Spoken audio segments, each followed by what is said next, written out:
नमस्कार दोस्तों, आज की क्लास में आप सभी का स्वागत है।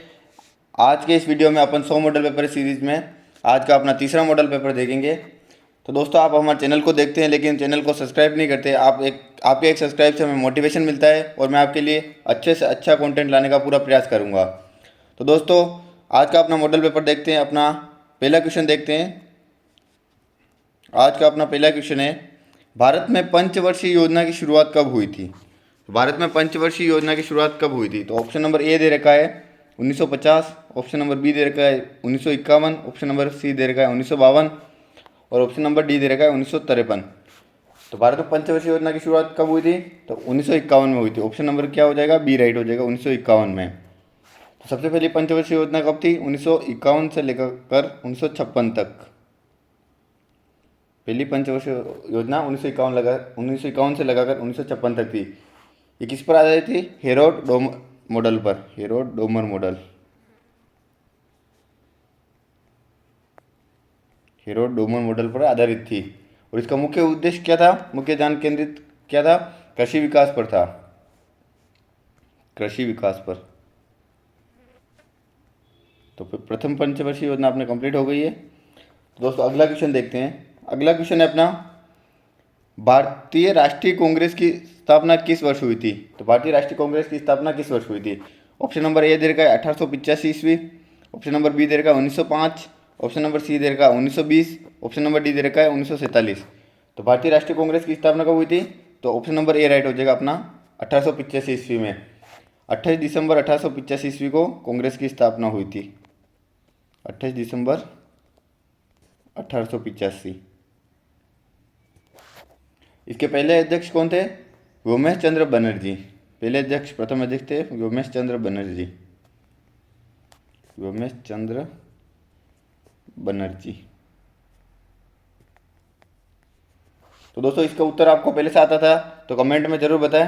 चलिए दोस्तों, अपना अगले क्वेश्चन देखते हैं। अगला क्वेश्चन है अपना, भारत का राष्ट्रीय खेल कौन सा है? तो भारत का राष्ट्रीय खेल कौन सा है? ऑप्शन नंबर ए दे रखा है क्रिकेट, ऑप्शन नंबर बी दे रखा है हॉकी, ऑप्शन नंबर सी दे रखा है फुटबॉल, ऑप्शन नंबर डी दे रखा है कबड्डी। तो भारत का राष्ट्रीय खेल कौन सा हो जाएगा? Hockey. Option number B right हो जाएगा। और क्रिकेट कहाँ का राष्ट्रीय खेल है? ऑस्ट्रेलिया का। ऑस्ट्रेलिया का क्रिकेट। और फुटबॉल कहाँ का राष्ट्रीय खेल है? ब्राज़ील का। ब्राज़ील का। और कबड्डी, कबड्डी बांग्लादेश का राष्ट्रीय खेल है। बांग्लादेश, अपना पड़ोसी देश है बांग्लादेश। यहाँ का राष्ट्रीय खेल क्या है? कबड्डी। और भारत का राष्ट्रीय खेल कौन सा है? हॉकी। बहुत सारे जने जानते हैं क्रिकेट है, नहीं क्रिकेट गलत हो जाएगा। अपना राष्ट्रीय खेल है हॉकी। चलिए दोस्तों, अगला क्वेश्चन देखते हैं। आज का अपना अगला क्वेश्चन है, गांधी जी ने नमक सत्याग्रह कब शुरू किया था? जो गांधी जी के द्वारा नमक सत्याग्रह आंदोलन किया गया था तो वो कब हुआ था? तो ऑप्शन नंबर ए दे रखा है 1920 ईस्वी में, ऑप्शन नंबर बी दे रखा है 1930 में, ऑप्शन नंबर सी दे रखा है 1940 में और ऑप्शन नंबर डी दे रखा है 1947 में। तो नमक सत्याग्रह कब किया गया था? तो 1930 ईस्वी में। तो ऑप्शन नंबर बी राइट हो जाएगा, 1930 ईस्वी में, जिसमें सविनय अवज्ञा आंदोलन, इसका नाम क्या था? सविनय अवज्ञा आंदोलन। सविनय अवज्ञा आंदोलन।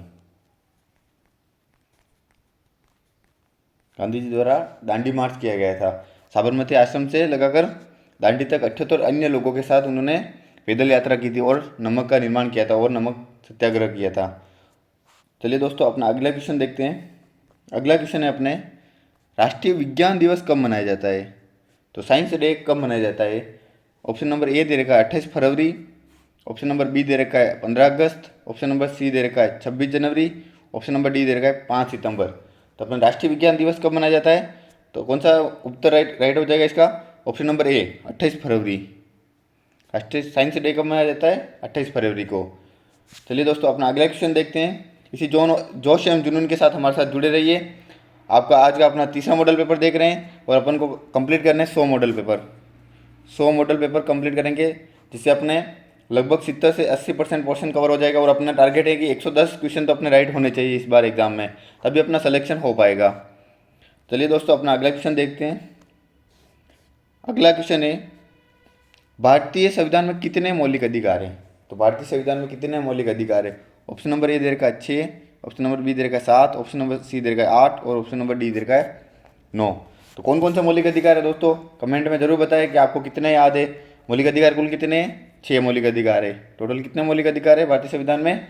6 मौलिक अधिकार है, जो कि कहाँ भाग 3 में, जिनका उल्लेख कहाँ भाग 3 में उल्लेख है अनुच्छेद 12 से लगाकर आर्टिकल 35, अनुच्छेद 12 से लगाकर 35 तक इनका उल्लेख है। कौन कौन से हैं? सबसे पहला है समानता का, दूसरा है स्वतंत्रता का, शोषण के विरुद्ध अधिकार, तीसरा शोषण के विरुद्ध अधिकार, और चौथा है धार्मिक स्वतंत्रता, धार्मिक स्वतंत्रता,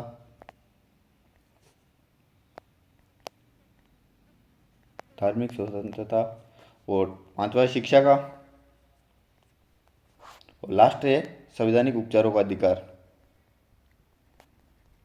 संवैधानिक उपचारों का अधिकार।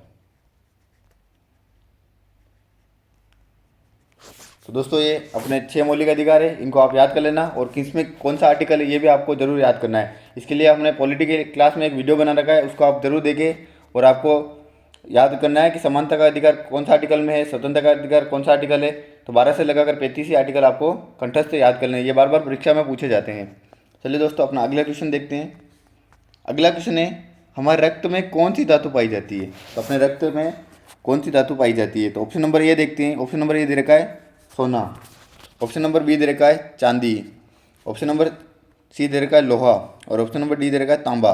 तो अपने रक्त में अगर सोना पाया जाता है तो मेरे चांद के टुकड़ों क्या ही हो जाता अगर सोना हमारे रक्त में पाया जाता। तो ऑप्शन नंबर इसका कौन सा राइट हो जाएगा, कौन सी धातु पाई जाती है? लोहा, iron. Option number C right हो जाएगा, कौन सी धातु पाई जाती है? आयरन। चलिए दोस्तों अगला क्वेश्चन देखते हैं। अगला क्वेश्चन है यदि किसी वस्तु का क्रय मूल्य 500 रुपये है, अपना मैथ्स का क्वेश्चन है ये, कि किसी वस्तु का क्रय मूल्य दे रखा है 500 रुपये और उसे 20% लाभ पर बेचा गया है, तो विक्रय मूल्य क्या होगा?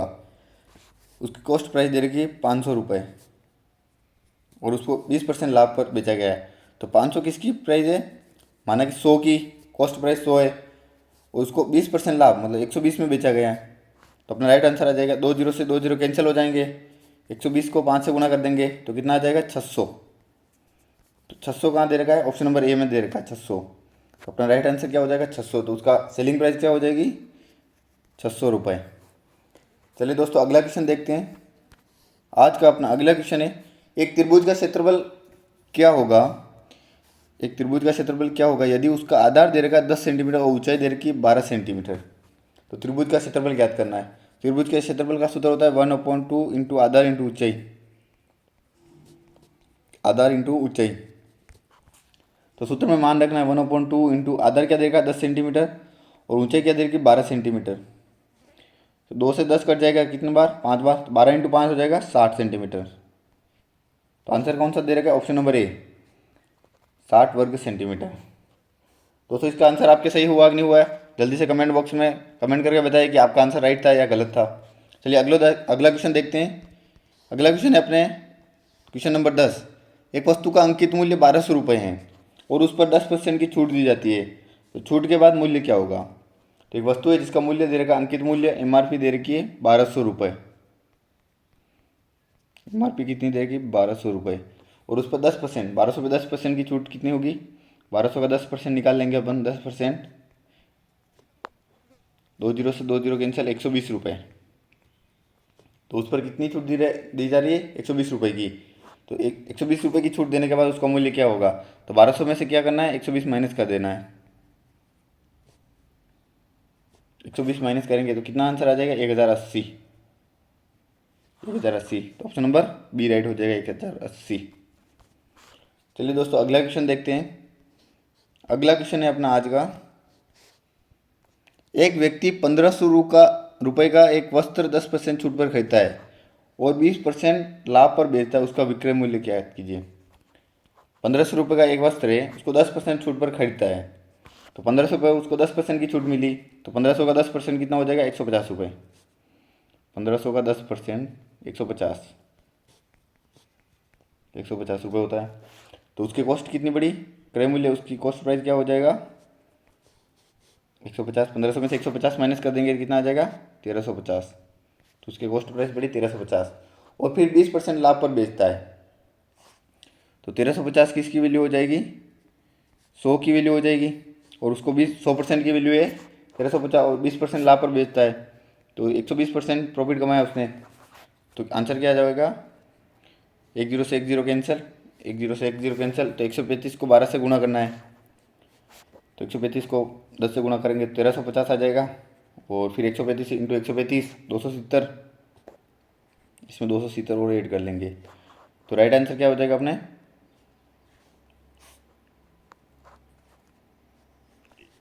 0 का 0 आ जाएगा इधर, 7 और 5 12, 2 हासिल का 1, 3 ने 2 5 1 6, 1620। तो राइट आंसर हो जाएगा ऑप्शन नंबर बी, 1620। तो दोस्तों इसका उत्तर आपके सही हुआ कि नहीं हुआ, जल्दी से कमेंट वगैरह बताइए कि आपका आंसर 1620 आ रहा है या कुछ अलग आ रहा है। चलिए दोस्तों अगला क्वेश्चन देखते हैं। अपना अगला क्वेश्चन है, अगला क्वेश्चन 3 संख्याओं का औसत दे रखा है 24। यदि दो संख्या 18 और 20 30 हैं तो तीसरी संख्या क्या होगी। 3 संख्या दे रखी है जिनका औसत दे रखा है 24। तो माना कि तीनों संख्या एक दो तो दे रखी है 18 और 30, और फर्स्ट संख्या है x प्लस 18, तीसरी दे रखी 30। तीनों का औसत औसत निकालने के लिए अपॉन 3 कर देंगे, क्या दे रखा है 24। तो इसका आंसर निकालने के लिए 3 उधर मल्टीप्लाई हो जाएगा, तो x plus 18 plus 30 equal to 24 into 3 करेंगे तो कितना आ जाएगा 72। तो x इजिकल टू इधर ये माइनस में चला जाएगा, तो 72 माइनस 30 प्लस 18 कितना होते हैं 48।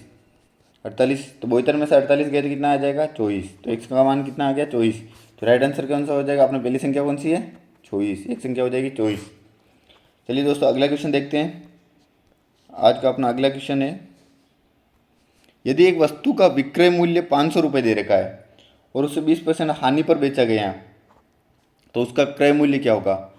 एक वस्तु है जिसका विक्रय मूल्य सेलिंग प्राइस दे रखा है अपन को 500 रुपये, सेलिंग प्राइस कितना दे रखा है 500 रुपये, और उसके 20% हानि पर बेचा गया। तो 500 किसके बराबर 20% हानि हुई है, तो 80% बची उसकी वैल्यू, और अपन को उसका कॉस्ट प्राइस ज्ञात करना है तो 100% की वैल्यू ज्ञात करनी है। तो 10 से 10 कैंसिल हो जाएगा, और 8 का भाग 50 में देंगे तो क्या आ जाएगा 8 संग 48 6, और फिर बचा 20 6.25। तो 6.25 को 100 से गुना करेंगे तो क्या आ जाएगा 625। तो राइट आंसर अपना कौन सा हो जाएगा, option number B, option number B 625 रुपये। तो उसका कॉस्ट प्राइस क्या है 625 रुपये। तो दोस्तों इसका आंसर आपके सही हुआ, 625 आ रहा है या क्या आ रहा है, जल्दी से कमेंट करके बताइए कि आपके भी 625 आ रहा था। चलिए दोस्तों अगला क्वेश्चन देखते हैं। अगला क्वेश्चन है अपने, एक वस्तु का अंकित मूल्य 800 रुपये दे रखा है और उस पर 10% और 5% की क्रमिक छूट दी जाती है, तो छूट के बाद उसका मूल्य क्या होगा। तो दोस्तों इस सवाल को करने के अपने पास दो तरीके हैं। पहला तरीका ये है कि 800 पे 10% की छूट निकालो, तो 800 का 10% कितना होता है 80 रुपये, 80 रुपये। तो 800 में 10% की छूट के बाद कितना बचा 720 रुपये मूल्य बचा। अब 720 रुपये पर 5% की छूट और मिलेगी, तो 720 का 5% कितना होता है 36 रुपये। तो 720 में से और 36 रुपये माइनस कर लो, तो कितना आ जाएगा 684 रुपये। तो राइट आंसर क्या हो जाएगा अपना 684, ऑप्शन नंबर बी। और एक तरीका ऐसा है कि इसमें थोड़ी कैलकुलेशन होगी, 800 का इंटू 10% की छूट हो गई, तो 10% कितना 10% माइनस हो गया तो कितना बचा 90 बचा, तो 90/100, और फिर 5% की छूट मतलब 95 बचा, 95/100। तो इसमें 2 जीरो से 2 जीरो कैंसिल, 1 जीरो से 1 जीरो कैंसिल, 9 को 8 से गुना करेंगे तो 9 8 72, 72 इंटू 95 करेंगे, 72 को 95 से गुणा करेंगे तो कितना आ जाएगा 6840। अपोन में 10 है, अपोन में 10 हो जाएगा, तो 1 जीरो से 1 जीरो कैंसिल, तो आंसर 684 से आ रहा है। तो आप दोनों प्रोसेस आपको बता दी है, जो अच्छी लगे आपको वह प्रोसेस आप कर सकते हैं। इसमें थोड़ी कैलकुलेशन है और उसमें आपको परसेंटेज डायरेक्ट निकाल के जल्दी हो जाएगा। चलिए दोस्तों अगला क्वेश्चन देखते हैं। आपको दोस्तों मैथ से डरना नहीं है, मैथ को प्रैक्टिस करनी है, बार बार प्रैक्टिस सेट लगाने, और आप हमारे मॉडल पेपर को रोज देखते रहिए। हम इसमें ज़्यादा से ज़्यादा मैथ्स के क्वेश्चन लाने का प्रयास करेंगे, जिससे आपकी मैथ्स की प्रैक्टिस एकदम अच्छे से हो जाए और आपका मैथ्स का सवाल और रीजनिंग का सवाल एक भी नहीं छूटे। चलिए दोस्तों अगला क्वेश्चन देखते हैं अपने। अगला क्वेश्चन है, सुमन कविता से लंबी है, कविता रीता से लंबी है, रीता संगीता से लंबी है, तो सबसे छोटी कौन है। तो अपने रीजनिंग का सवाल है, सुमन है, कविता से लंबी है, कविता किससे लंबी है? रीता से। रीता किससे लंबी है? संगीता से। तो सबसे छोटी पूछा है, तो छोटी कौन हो जाएगी? संगीता। राइट आंसर हो जाएगा option number D. Option number D Sangeeta. चलिए दोस्तों अगला क्वेश्चन देखते हैं। अपना अगला क्वेश्चन है, यदि केट को BZS के रूप में कुटबद्ध किया जाता है तो डॉग को कैसे लिखेंगे? तो इसने क्या किया, सी केट को क्या लिखा है? BZS लिखा है। केट को क्या लिख रखा है? BZS। तो सी में से क्या किया, एक माइनस कर दिया, ए में से एक माइनस किया और टी में से एक माइनस किया। तो अपन को डॉग को क्या लिखेंगे? तो डॉग में क्या करना है, एक माइनस करेंगे, डी में एक माइनस करेंगे तो सी आ जाएगा, ओ में एक माइनस करेंगे तो क्या आएगा? एन आएगा, जी में एक माइनस करेंगे तो क्या आएगा? एफ आएगा। तो CNF। तो राइट आंसर कौन सा हो जाएगा अपना? Option number D CNF। चलिए दोस्तों अगला क्वेश्चन देखते हैं। अगला क्वेश्चन है अपना, यदि 2 3 6 11 18 एक सीरीज दे रखी है तो अगला पद क्या होगा? यहाँ पे 18 के बाद क्या आएगा? तो अपने पहले दे रखा है 2, उसके बाद दे रखा है 3, उसके बाद दे रखा है 6, उसके बाद दे रखा है 11, उसके बाद है 18। 2 और 3 के बीच में डिफरेंस कितना दे रखा है? 1 का। यहाँ पे डिफरेंस दे रखा है 2 का। यहाँ पे डिफरेंस सॉरी दोस्तों, यहाँ पे डिफरेंस दे रखा है 3 का। यहाँ पे डिफरेंस दे रखा है 6 और 11 के बीच में 5 का। और यहाँ पे डिफरेंस दे रखा है 7 का। तो सीरीज चल रही है विषम सीरीज, 1 के बाद 3 के बाद 5 और फिर 7, तो फिर क्या आ जाएगा? 9 आ जाएगा। तो 18 में 9 जोड़ेंगे तो कितना आ जाएगा? 27। तो राइट आंसर अपने क्या हो जाएगा? 27। ऑप्शन नंबर बी से ही हो जाएगा 27। दोस्तों इस सीरीज का आंसर अपना आया कि नहीं है? आपके क्या आंसर आ रहा है? 27 ही आ रहा है या कुछ और आ रहा है? जल्दी से कमेंट करके जरूर बताएं। दोस्तों अगला क्वेश्चन देखते हैं। अगला क्वेश्चन है अपने, यदि ट्रेन को 5 9 1 8 2 के रूप में कुटबद्ध किया जाता है तो रेन को किस रूप में कुटबद्ध किया जाएगा? तो दोस्तों ये बहुत ही सिंपल सवाल है, लेकिन परीक्षा के प्रेशर के कारण आपके ये सवाल नहीं हो पाता है। सिंपल सवाल है, इसमें ट्रेन का कुटबद्ध दे रखा है और रेन का लिखना है। तो लेकिन अपन बहुत सारे तरीके लगाते हैं और सवाल नहीं हो पाता है। इसमें बहुत सिंपल है, ट्रेन का कुटबद्ध दे रखा है, इसमें रेन आ रहा है तो पूरा यहाँ से कट हो जाएगा, बस ये रेन का कुटबद्ध लिखना है। तो क्या हो जाएगा, यहाँ से कट हो जाएगा। तो 5 9 1 8 2 दे रखा है, तो इसमें 5 को हटा देंगे तो क्या बच जाएगा? 9 1 8 2। तो राइट आंसर अपने क्या हो जाएगा? 9 1 8 2। तो 9 1 8 2 का ऑप्शन नंबर ए राइट हो जाएगा। बहुत ही सिंपल सवाल है, लेकिन एग्जाम के प्रेशर के कारण आप भूल जाते हैं। तो ऐसे सवाल भी आपको प्रैक्टिस करने चाहिए, जिससे कि आपको ये तरीका भी याद आ जाए वहाँ पे एग्जाम में कि ऐसे भी सवाल किया जाता है। चलिए दोस्तों अगला क्वेश्चन देखते हैं।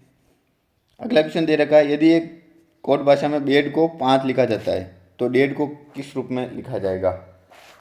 BAD, बेड को क्या लिख रखा है? 5 लिख रखा है। तो बी का कोड है 2, एक ए का है 1 और डी का है 4। तीनों को जोड़ दिया, 2 ने 3 ने 4 3 7, 7 में से 2 गए तो कितना आ जाएगा? 5। तो अब डेट को लिखना है DAD। तो डी की वैल्यू 4 प्लस 1 प्लस 4, तो कितना आ जाएगा? 4 4 8 ने 1 9। 9 में से 2 घटा देंगे तो कितना आ जाएगा? 7। तो राइट आंसर कौन सा हो जाएगा? Option number B. दोस्तों आपके भी 7 आंसर आ रहा था या कुछ आपके अलग आ रहा आंसर? तो जल्दी से कमेंट बॉक्स में कमेंट करके बताएं कि आपके राइट आंसर क्या आ रहा था। चलिए दोस्तों अगला क्वेश्चन देखते हैं अपने।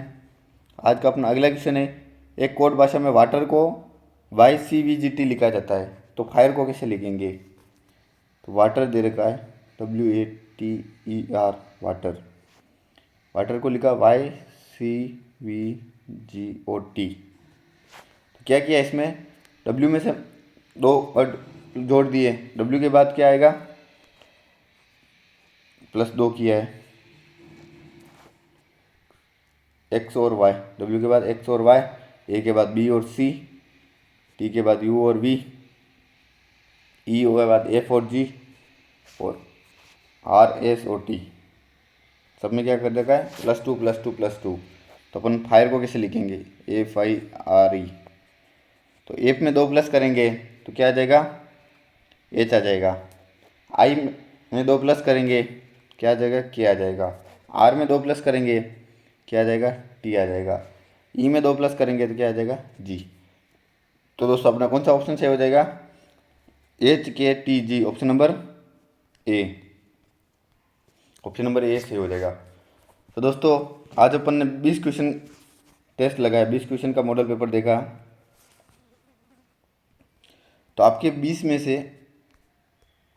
20 क्वेश्चन का मॉडल पेपर देखा तो आपके 20 में से कितने क्वेश्चन राइट हुए आज के मॉडल पेपर में, और आपके मैथ्स के कितने क्वेश्चन राइट हुए और रीजनिंग के कितने हुए, ये अलग से बताए, जिससे आपको मैथ्स और रीजनिंग का लेवल पता चलेगा और हम उसी हिसाब से आपके लिए क्वेश्चन लेके आएंगे। तो दोस्तों चैनल को एक बार सब्सक्राइब कर दीजिए और अपने दोस्तों के साथ शेयर कर दीजिए, ताकि रेलवे आरपीएफ वैकेंसी में सबका सिलेक्शन हो सके और आपके दोस्तों का भी फ़ायदा हो सके। तो दोस्तों धन्यवाद।